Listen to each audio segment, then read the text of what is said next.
que aquilo que a gente está produzindo aqui, de alguma forma, está conectando no coração das pessoas, e as pessoas chegam por esse motivo.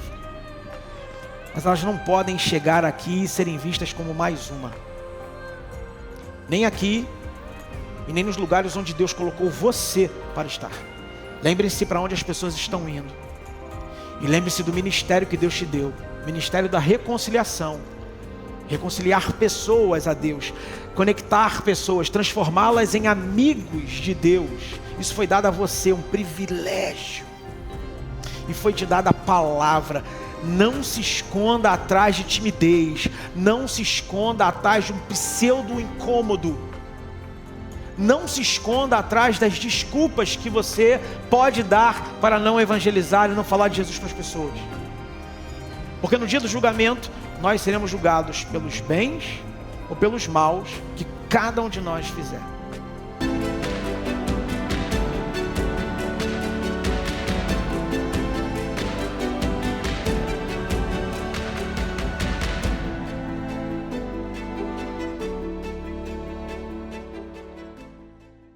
O tema da mensagem nessa noite será Nova Criatura para Novo Ministério. Nova criatura para um novo ministério. Eu queria que vocês abrissem suas Bíblias em 2 Coríntios, capítulo 5. Nós vamos basear essa mensagem nos versículos 18, 19 e 20. Mas até nós lermos o texto, eu queria que vocês ficassem com as Bíblias abertas. Nós vamos fazer aqui um apanhado desde o capítulo 3 até chegarmos neste versículo. E antes da gente começar e de orar, eu queria falar para os irmãos da importância que é de nós lermos a Bíblia e lermos também o contexto do texto que nós gostamos, dos textos que nós nos aproximamos. Às vezes costumamos ler a Bíblia e deixar que certos versículos sejam repetidos, sejam falados, sem que a gente compreenda o contexto onde ele está inserido. E a grandiosidade que, por vezes, esses textos isolados perdem. Então, a tentativa nessa noite é que nós, desde o capítulo 3, a gente possa meditar na palavra até chegarmos no texto dessa noite, que é a 2 Coríntios capítulo 5, versículo 18, 19 e 20. Amém? Mantenham suas Bíblias abertas, eu vou começar citando o capítulo 3, a gente pode ir acompanhando aí, vou citando um ou outro, mas são textos que vocês conhecem, então não vão ter nenhuma dificuldade de se aproximar dele. Vamos orar? Senhor, em nome de Jesus, nós te agradecemos por essa noite. Podemos, Senhor Deus, cantar, exaltar o teu santo nome, falar da tua majestade, da tua grandiosidade, do teu poder. E podemos também, Senhor Deus, professar a nossa fé e a garantia que nós temos naquilo que foi o grande sacrifício sobre a humanidade, que foi o sacrifício de Cristo para que os nossos pecados fossem perdoados. Então, para nós é um privilégio, pelo sangue de Cristo, entrar na tua presença. Mas eu te peço, Senhor Deus, nessa noite, que da mesma forma que nós te adoramos e que entregamos um louvor ao Senhor, que o Senhor prepare nossos corações pela tua palavra. E eu te peço, Pai, que a minha limitação não venha impedir o teu mover nessa noite, e que os meus irmãos aqui sejam impactados, não só pela tua palavra que será dita, mas também pelo meditar que o Senhor colocaste no meu coração e que hoje eu compartilharei. Obrigado, Senhor Deus, pelo privilégio de estar aqui, em nome e por amor de Jesus. Amém e amém. Começando no capítulo 3, esse texto de Coríntios, quem está aproximando, eu gosto muito e sabe disso. É um texto que toda vez que eu começo a ler, é um texto que eu não consigo passar direto. Eu sempre paro, volto. É um texto que eu fico lendo porque eu sou apaixonado por Coríntios, porque é um texto que fala muito à comunidade e à sociedade do dia de hoje. Então, é um texto que eu costumo me aproximar com frequência. E eu sempre cito nas conversas, e são textos que eu gosto muito de citar. E Paulo, lá no capítulo 3, ele apresenta o ministério do Espírito. O ministério do Espírito que é inaugurado em Cristo Jesus. E ele faz isso comparando o ministério de Moisés. Quando Moisés recebeu ali as tábuas da lei, criando ali o ministério conhecido pelo ministério da morte, porque a lei tinha esse propósito de apontar o pecado. E fazendo uma comparação sobre esse ministério iniciado em Moisés e a forma como Moisés escondia o seu rosto quando falava para o povo, porque a glória de Deus resplandecia no rosto de Moisés. Então Paulo começa ali o capítulo 3, fazendo essa comparação sobre o ministério de Cristo e o ministério de Paulo. E então, no versículo 17, ele cita que o Senhor é aquele Espírito que era transitório em Moisés, e onde está o Espírito do Senhor, ali está a liberdade. E é nesse momento que Paulo começa a citar a liberdade que nós temos em Cristo, através do Espírito Santo. É nessa liberdade, todos nós, que com a face descoberta, nós contemplamos a glória do Senhor, segundo a sua imagem, nós estamos sendo transformados com glória cada vez maior, a qual vem do Senhor, que é o Espírito. Paulo vai fazendo essa construção no capítulo 3, e quando ele vai para o capítulo 4, ele cita esse ministério de liberdade. Então ele diz: por termos esse ministério de liberdade, nós não desanimamos, pelo contrário, rejeitamos tudo o que é feito escondido e tudo o que é vergonhoso. Não agimos de má fé, nem falsificamos a mensagem de Deus. Agimos sempre abertamente, de acordo com a verdade. E assim, as pessoas têm uma boa impressão de nós, que vivemos na presença de Deus. E aqui cabe uma observação. Paulo não tinha medo de se colocar como alguém que refletia a luz de Cristo. Paulo, em determinado momento nesse texto, ele diz: nós não anunciamos de nós mesmos, nós anunciamos o Cristo.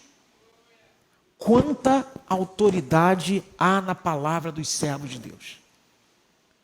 Quanta autoridade havia na palavra de Paulo para poder dizer: eu não anuncio a mim mesmo, eu não falo de mim, eu falo primeiro daquele que me enviou e falo daquele que eu imito. E aí Paulo tem aquela célebre frase na Bíblia que diz: sede meus imitadores, assim como eu sou um homem com muita autoridade. E é uma autoridade que nós, quanto servos do Senhor, nós temos. Aqueles que agem como Paulo não têm medo de mostrar quem são diante do mundo, e têm uma palavra de autoridade sempre vinda do Senhor. Quem não se esconde atrás da hipocrisia de dizer algo e viver outra coisa, porque é sobre isso que essa preparação dos 2 capítulos quer dizer. Não precisamos esconder nosso rosto como Moisés fazia, para que não vejam a glória de Deus desvanecendo, não. Vivemos uma vida em que a liberdade de Cristo nos garante a clareza. Essa é uma vida que nós, quanto cristãos, em Cristo, somos chamados a viver. E portanto, sem precisarmos nos esconder, nós não precisamos temer as madrugadas da vida. Nós não precisamos fazer da madrugada um lugar de segredo para fazer coisas que ninguém pode ver, que ninguém pode saber.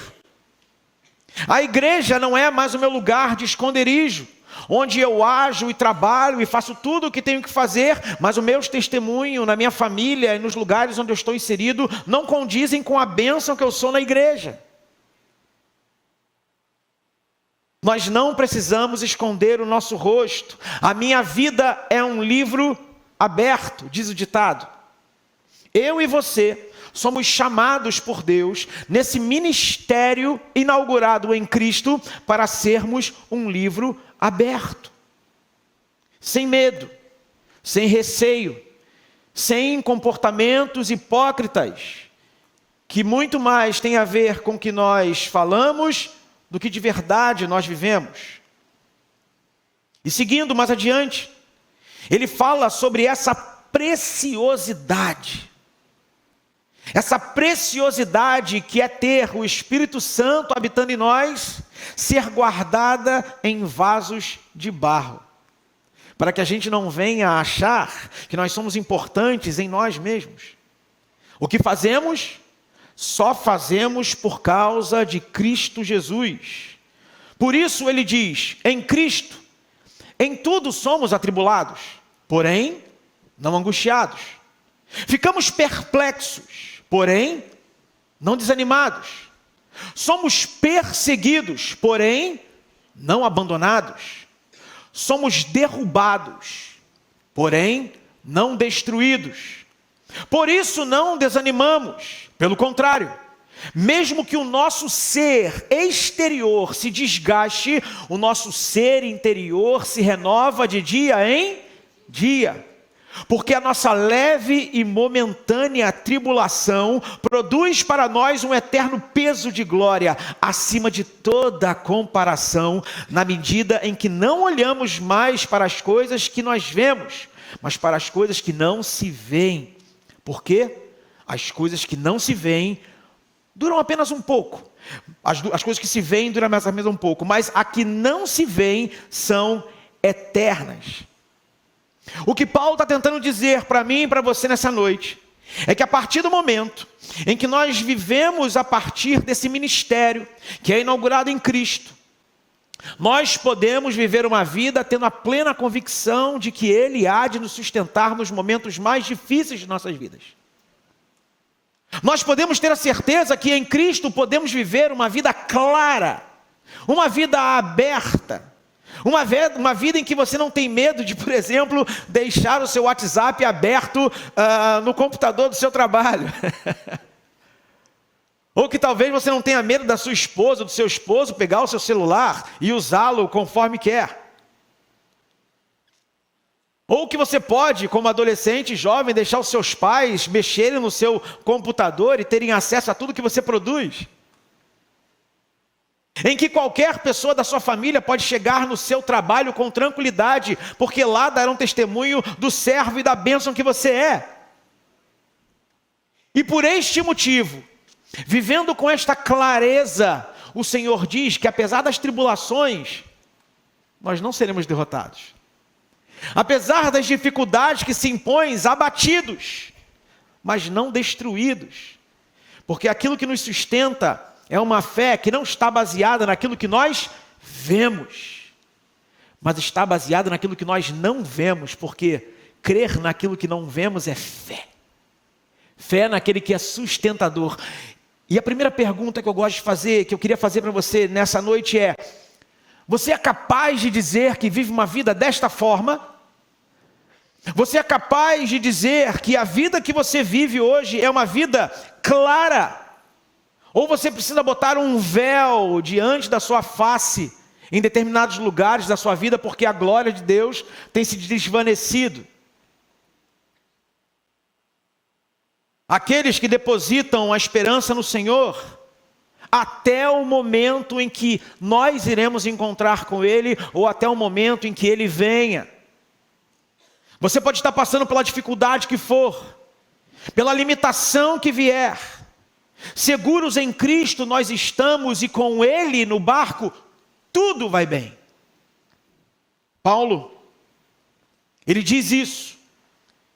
E ele completa no texto: porque para todos é necessário que compareçamos diante do tribunal de Cristo, para que cada um receba segundo o bem ou mal que tiver feito por meio do corpo. A forma como você e eu lidamos com as dificuldades pelas quais passamos será cobrado de nós naquele grande dia. Do capítulo 3 ao capítulo 4, Paulo anuncia o evangelho da esperança de Cristo. Paulo diz que quando você vive de acordo com isso, você não tem o que temer.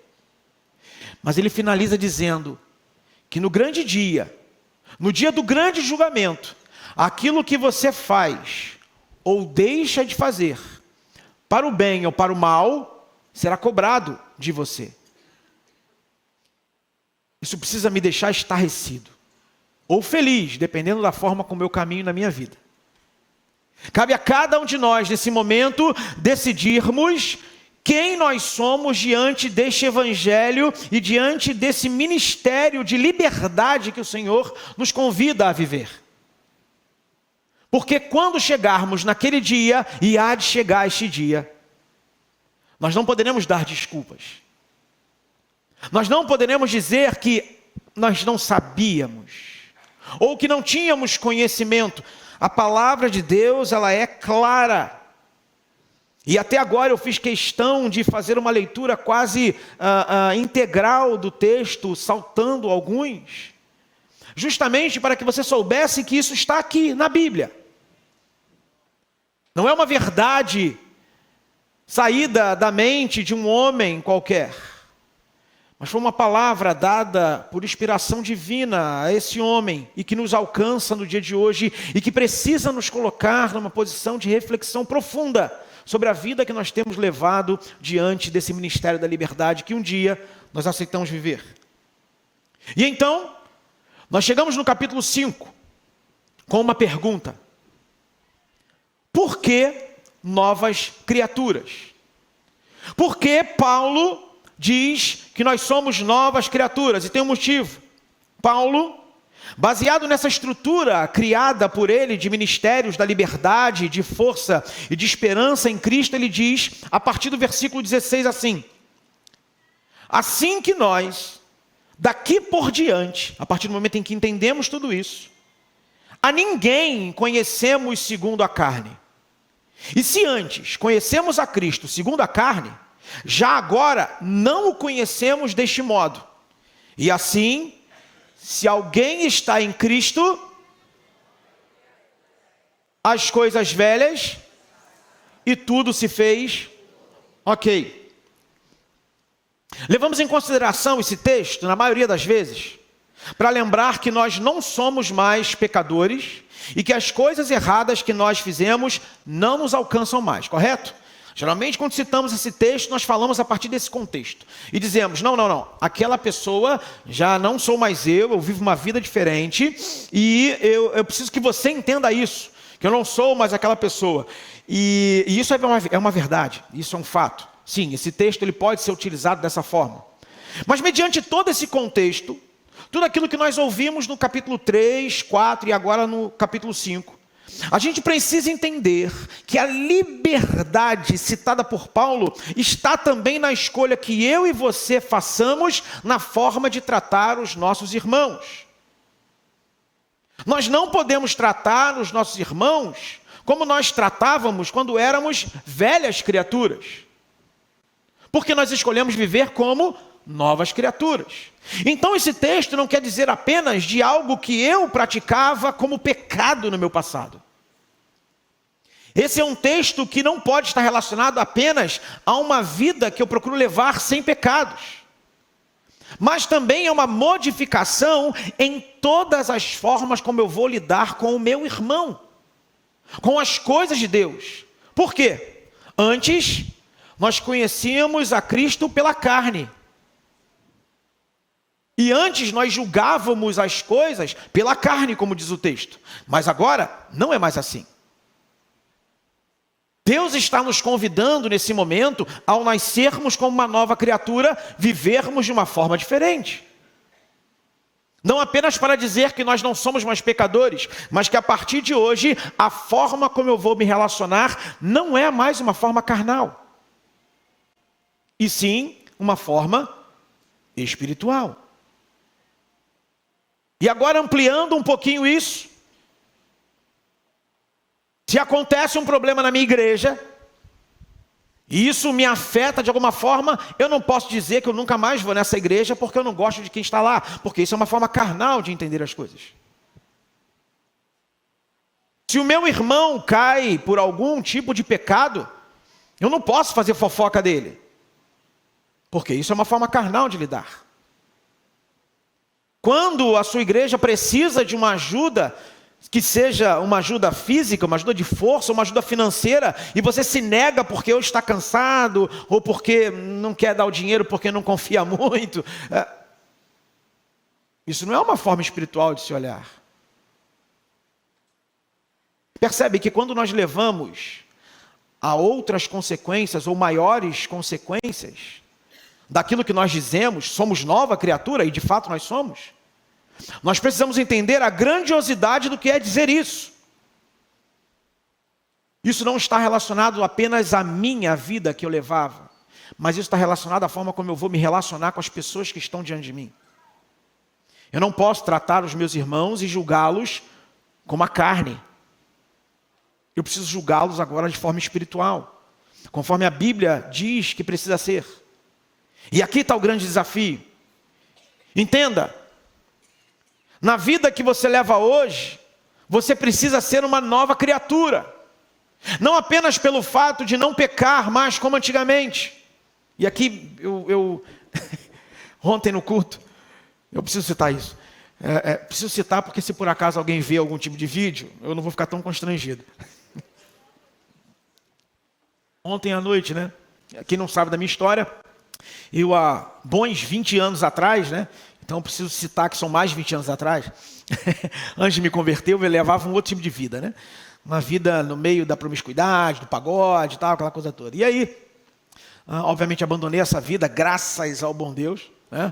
Graças ao Senhor, e procuro ser bênção na vida dos meus irmãos. E ontem, no final do culto, né, depois de um culto abençoado, um momento especial, a gente estava aqui, né, finalizando todo o momento ali e tal. De repente, essa molecada, que não é fácil, foi coisa deles, tá? Foi coisa minha, não. Essa molecada não é fácil, né? Começaram aqui a cantar uns louvores aqui na hora da oração. Falei, vamos orar para a gente finalizar. Chamamos a equipe, e aí, vamos aqui orar para finalizar. Aí começou aquela bagunça, tá? Aquele pagode. Começou um pagode, um pragode. Começou um pragode, um pragóspel. E aí, aquela coisa toda, e toma louvor, como louvor, pega o negócio ali, começa pum, pum, pum, aí eu vou, pego aquele outro negócio ali, começa a bater também, fazer um ritmo, e aí começam as câmeras filmando, né? Que isso, pastor? Eu falei para você, isso é pragode, esquece, o velho homem morreu, está crucificado, não tem problema. Mas o que eu quero dizer com esse pequeno exemplo, e eu estou falando isso porque se os vídeos aparecerem, os irmãos já sabem, tá? Os irmãos já sabem, tá? Estávamos cantando músicas do Senhor com ritmo brasileiro, pronto, foi só isso. Não teve heresia nenhuma, não teve pecado nenhum.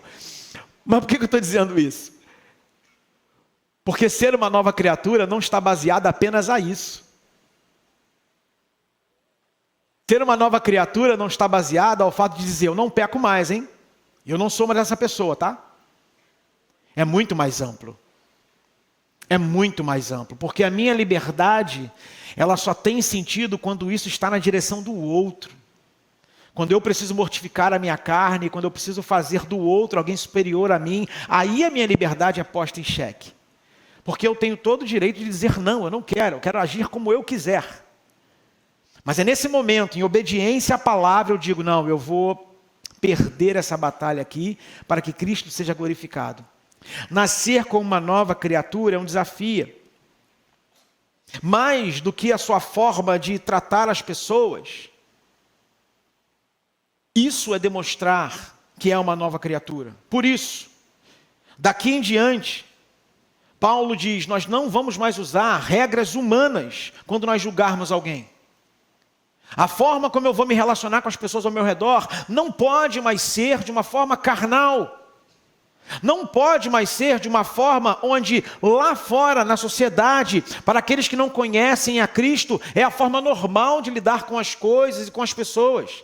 Você não foi chamado para isso, você é uma nova criatura.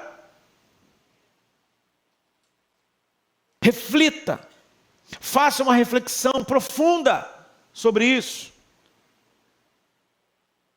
Isso só é possível, tratar as pessoas de uma forma diferente, só é possível ser feito por novas criaturas, onde a antiga forma de agir já passou e tudo, absolutamente tudo se fez novo.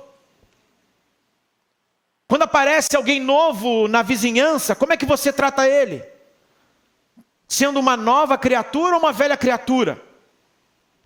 Quando você está diante da sua família e chega aquele parente que é só misericórdia, como é que você o trata? Como uma velha criatura ou como uma nova criatura? Quando você é ofendido, como você reage? Como uma nova criatura ou como uma velha criatura? Quando você está diante da tentação, como você reage, como uma nova ou como uma velha criatura. Quando chega alguém novo na igreja, como você se comporta? Como uma velha ou como uma nova criatura?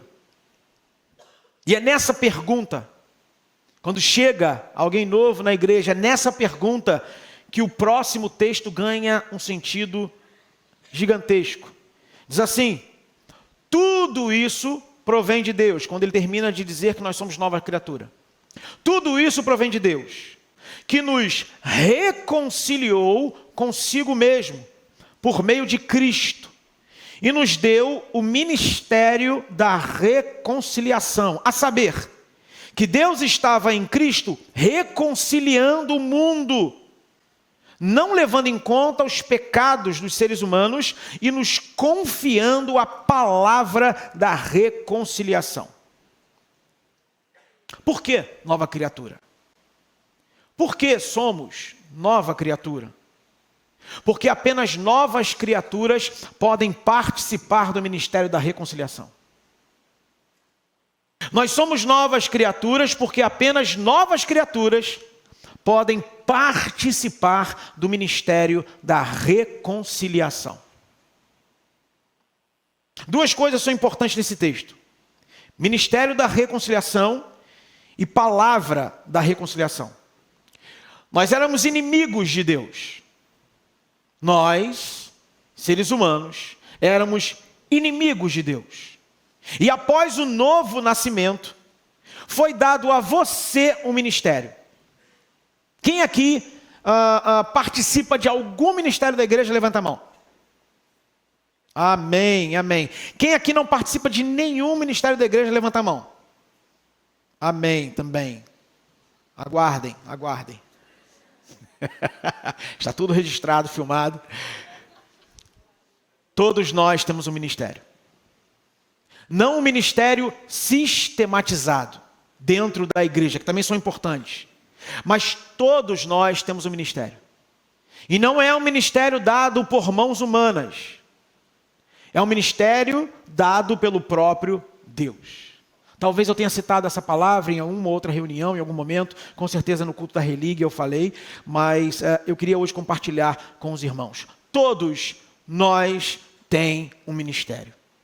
E é o ministério da reconciliação. Para pensar comigo. O que a gente está entendendo aqui é que nós éramos inimigos de Deus. Amém? Misericórdia, né? Também, né? Amém, misericórdia. Pronto. Nós éramos inimigos de Deus. E em Cristo, nós nos tornamos amigos de Deus, não é isso? Porque a Bíblia diz que em Cristo, Ele reconciliou em si todas as coisas. E quando eu falo todas as coisas, eu falo tudo. Eu falo natureza. Eu falo na nossa relação com Deus. Eu falo na nossa relação com o próximo. Eu falo de todas as relações que o ministério de reconciliação pelo próprio Cristo é capaz de nos dar. Amém? Então, a Bíblia diz que foi dada a você o ministério da reconciliação. E não só foi dada a você um ministério, foi dada a você a palavra da reconciliação. É o que a Bíblia diz. Foi dado a nós o ministério da reconciliação e a palavra da reconciliação, que consiste em, e aí, quem tem dificuldade de evangelizar, grava isso aqui. Tá? Quem tem dificuldade de evangelizar, se quiser começar a exercer o seu ministério da reconciliação, ministério da palavra da reconciliação, guarde isso aqui. Porque consiste em quê? Em nome de Cristo, pois pedimos que vocês se reconciliem com Deus, aquele que não conheceu pecado. Deus colocou sobre Cristo a culpa dos nossos pecados, para que nós, em união com Ele, vivamos de acordo com a vontade de Deus. Pronto. Pronto. Aqui está o plano da salvação, registrado na palavra de uma outra maneira, nós temos outros, mas aqui é bem claro, a partir do ministério da reconciliação que você tem, basta você decorar isso aqui, e quando Deus te der a oportunidade de falar, abra sua boca e diga isso. Em nome de Cristo, pois, pedimos que vocês se reconciliem com Deus. Aquele que não cometeu pecado, Deus colocou sobre Cristo a culpa dos nossos pecados, para que nós, Em união com Ele, vivamos de acordo com a vontade de Deus. Para alguns pode parecer duvidoso ou até estranho eu dizer que Deus deu a palavra da reconciliação e o ministério da reconciliação. Mas em Cristo nós fazemos isso. E logo depois, no versículo 21, um texto muito conhecido dos embaixadores do rei dessa igreja, diz assim: portanto, somos embaixadores em nome de Cristo, como se o próprio Deus estivesse pedindo por meio de nós.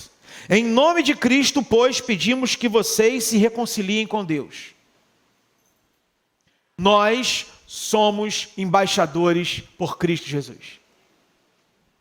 O ministério da reconciliação e a palavra da reconciliação que foi lhe dado e te transformou em um embaixador. Embaixador é aquele que, quando está num outro país, não fala sobre as coisas daquele país, mas ele representa o seu próprio país em outra terra. Os interesses não são do país onde ele está, os interesses são do lugar de onde ele partiu, é de quem ele representa. O grande problema é que, por vezes, nós não agimos assim.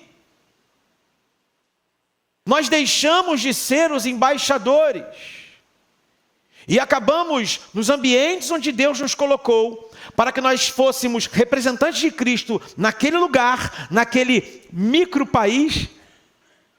Nós, por vezes, acabamos a nos dobrar aos interesses desses lugares, nos comportando, nos relacionando e fazendo tudo o que esses ambientes mandam que nós venhamos a fazer, ao invés de nos posicionarmos quanto embaixadores. E aqui eu tenho uma dinâmica para construir com vocês. Eu queria que o Jader subisse aqui junto com o Rômulo, por favor. Essa não é uma dinâmica minha, é uma dinâmica que eu vi do pastor Tiago Mercedes. Tiago Mercedes foi pastor da ABC aqui no Rio de Janeiro. Pegar de surpresa, né? Pegar de surpresa. Nós somos embaixadores de Cristo, amém? Amém. Então os embaixadores, eles fazem a vontade de quem os envia. Igual escola classe do primeira Fundamental 1. Né? Aquele que nos envia. Oh, isso, muito bom. Ok? Diz alguns estudos que nós temos conexões diretas e mais próximas com cerca de 200 pessoas, tá? Conhecemos muito mais do que isso. Muito mais do que isso. Mas conexões, não estreitas, né? Estreitas o número é menor, mas conexões nós chegamos a ter 200 pessoas. Então imagina você chegando numa festa com as 200 pessoas com quem você se relaciona, ok? Eu pediria nesse momento para que a internet fosse desligada, porque agora vai ser fábrica de memes. Então, eu gostaria que fosse desligado. Mas como não é possível, eu vou contar com a sorte. Rominho, Jader, faz um som de festa aí. Essa festa meio caída, hein? Acelera aí, vamos lá, vai. Não, pode mandar. Festa, isso. Vai, Jader, faz um som aí. Você chegando na festa, ok? Com as 200 pessoas com quem você se relaciona. Chega na festa, opa, e aí, tudo bem? Como é que vai? Ô, legal. Ô, bom te ver, hein? Que bom, bate aqui. Ô, poxa, que bom, legal. Poxa, e aí, tudo bem? Pô, quanto tempo, cara? Que legal. Pô, muito bom, ó. Bom te ver, fico feliz, hein? Ei, muito bom, legal.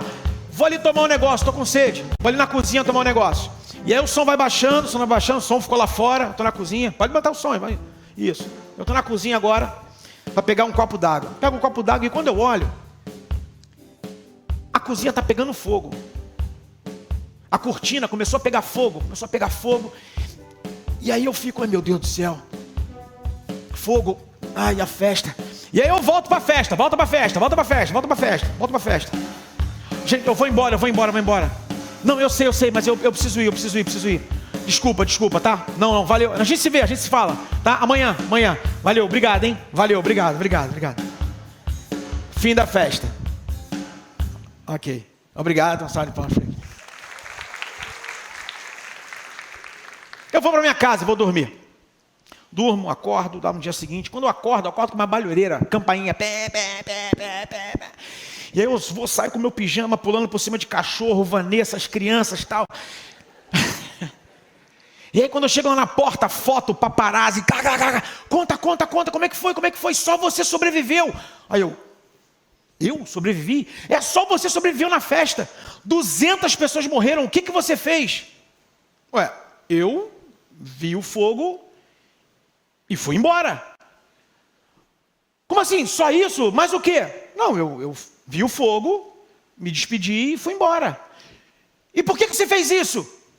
Eu não queria incomodar ninguém, né? Estavam se divertindo na festa, estavam curtindo, um momento ali de alegria, né? Tal. E aí eu fui embora, né? Quando nós não somos embaixadores de Cristo, quando nós não cumprimos o ministério que foi nos dado, quando nós não cumprimos o ministério da palavra que foi nos dado, é isso que acontece. Deixamos de anunciar a Cristo porque temos medo de incomodar. Temos medo de parecer chatos. E pessoas estão indo para o inferno. Porque eu e você deixamos de cumprir um ministério que foi comissionado a mim e a você. O ministério da reconciliação não foi nos dado para que nós vivamos uma vida de alegria sozinha. Foi nos dado uma palavra de poder. Não uma palavra humana, mas uma palavra capaz de transformar histórias. Talvez você nessa noite seja fruto desta palavra. Da palavra de alguém que quando viu o fogo, avisou a todo mundo. De alguém que ao invés de não incomodar, decidiu incomodar. Nós não fomos chamados para termos paz no mundo. Você e eu não fomos chamados para viver no mundo de alegria, olhando as coisas desse mundo, sem levar em consideração que as nossas coisas não estão nesse lugar, estão no céu. E isso precisa trazer contentamento a nós. Estamos em uma festa, onde pessoas estão indo para o inferno. E Deus te colocou nesse lugar para que você seja embaixador. Porque habita em você a palavra da salvação. Habita em você um ministério confiado pelo próprio Cristo. Pelo próprio Deus. O que nós faremos a partir de hoje? Quais são as festas que nós estamos participando? Quais são os incêndios que nós estamos vendo acontecer e temos nos omitido? Pessoas estão indo para o inferno porque talvez eu e você estejamos indo embora, deixando que as coisas aconteçam. Eu falei isso numa mensagem, eu finalizo por aqui.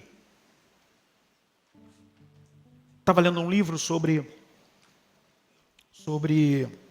vendas. E aí o autor do texto, um cara muito conhecido, não vou me recordar o nome agora, mas alguém muito conhecido nesse meio de vendas, ele diz que o vendedor, que a pessoa que vende, está na ponta, é a pessoa mais importante de toda aquela cadeia de vendas. E ele explica por quê. Ele explica porque existe alguém que pensa na propaganda, existem pessoas que constroem toda aquela dinâmica, pessoas que pegam um produto, constroem um produto, preparam ali a venda, a divulgação, pessoas que financiam e que botam isso na televisão, para poder tirar o consumidor de dentro de casa. E aí tiram esse consumidor de dentro de casa e trazem ele para a loja. E chega na loja, se esse vendedor não entender a sua importância, todo o trabalho de toda aquela cadeia se perde. Quem trabalha com vendas entende bem essa dinâmica. Quando Deus tira alguém de casa, Quando alguém vê pela internet o nosso culto, e Deus tira a pessoa de casa, às vezes situações de depressão, às vezes pessoas sem esperança, às vezes pessoas esperando um lugar de pertencimento. Deus tira elas de casa, apresenta para elas a nossa igreja, e essa pessoa entra por aqui. O nosso papel é sermos aqueles vendedores que sabem o esforço que Deus está fazendo para trazer essa pessoa para cá. Ninguém pode entrar por aquela porta sem ser conhecido por nós, nós conhecemos os rostos. Ninguém pode entrar por aquela porta sendo um visitante e não ser recebido minimamente com um abraço. Se pudesse jogar para o alto, jogaria, mas a gente tem a coluna meio ruim, às vezes dá ruim, não pode. Mas a gente precisa tratar essa pessoa como alguém que Deus trouxe para se conectar com a gente. Eu falo muito isso em gabinete. A gente não é uma igreja que nunca teve por característica de pescar no aquário de ninguém. Não é nosso papel. A gente faz o nosso trabalho, a gente apresenta o evangelho. Mas quando chega alguém aqui e diz que eu vim de igreja tal, tal, eu sempre agradeço a Deus porque eu falo assim, Senhor, obrigado, porque aquilo que a gente está produzindo aqui, de alguma forma está conectando no coração das pessoas, e as pessoas chegam por esse motivo.